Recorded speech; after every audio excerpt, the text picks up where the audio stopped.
Lo scorso 5 maggio, all'età di 85 anni, si è spento César Luis Menotti, detto il Flaco, ovvero il Magro, selezionatore dell'Argentina campione del mondo di calcio nel 1978 e uno degli allenatori più carismatici e influenti degli ultimi decenni, con una carriera importante anche da calciatore, in patria, nel Rosario Central, Boca Junior e Racing Club, e addirittura nel Santos a fianco di Pelé.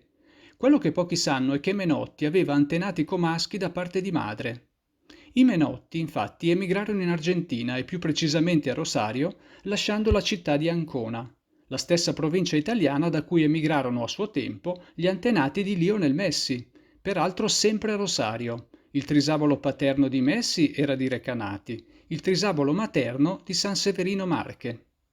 Invece la moglie di Antonio Menotti, padre di César Luis, era Olga Fasola, la cui famiglia era anch'essa emigrata in Argentina, ma da Faggeto Lario, incantevole località sulla sponda interna del ramo comasco del lago di Como, che riunisce la frazione lacustre di Riva e le frazioni montane di Lemna, Molina e Palanzo.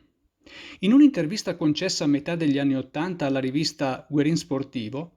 Menotti confidò che da bambino la nonna materna, madre di Olga,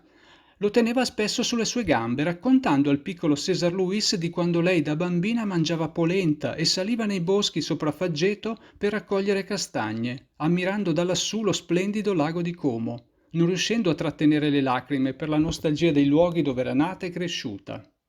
Con questo aneddoto intimo, che unisce inaspettatamente le sponde del Lario a quelle del Paranà,